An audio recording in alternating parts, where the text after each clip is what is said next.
Baby, donde tú quieras, yo paso a buscarte. Tú espérame afuera, pa' si no llamarte. Welcome back to Max Reaction. How are you doing today? Hopefully you're doing good, like I am. We're going to react to U.S. Prohibition, 1920 to 1933.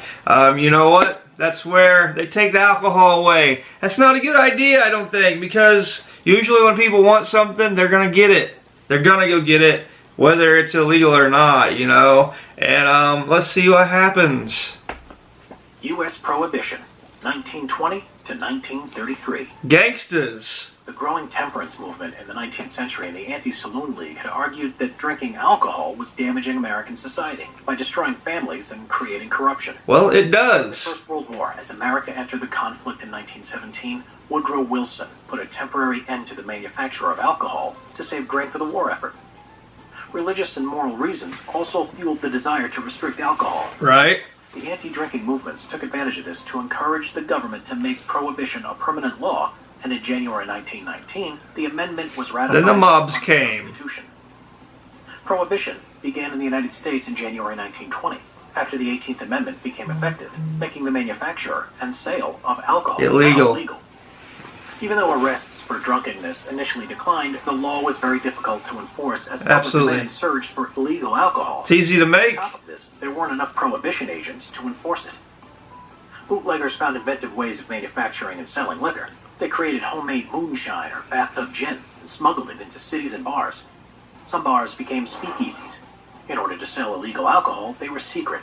Right. Because of the shared problem of prohibition, all kinds of people from different sections of society gathered. Made it worse. One such group that owned many of the speakeasies and profited from the prohibition were organized crime groups. Al Capone and Bugs Moran. Al Capone, man. Bootlegging and speakeasy trade, resulting in gang violence and a shocking crime wave across America. Between 1927 and 1930, there were hundreds of gang murders, with the most famous being the St. Valentine's Day Massacre in Chicago in 1929. Al Capone's men, some dressed up as policemen, killed several members of Moran's gang with machine guns while lined up against a wall. The murders were never officially linked to Capone. Eventually, Capone was brought down by a prohibition We know it agent was, named Elliot Ness for violating prohibition law and tax evasion. Tax evasion will get you every The Prohibition time. Commission had reported how prohibition had been failing. Many Americans never wanted the law, and prohibition agents were too few in number and easy to bribe. As well as this, it was clear that crime had risen rather than decreased before alcohol was illegal. In February 1933, Congress passed the 21st Amendment, ending prohibition. During prohibition, millions of dollars worth of business went to bootleggers instead of the brewing industry. Subscribe for more history videos.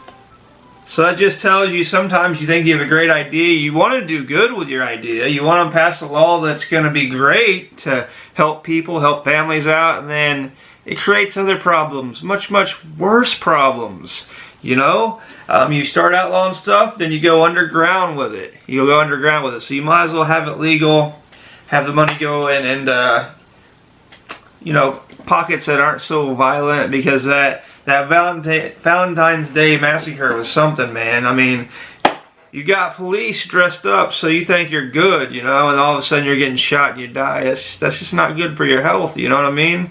But,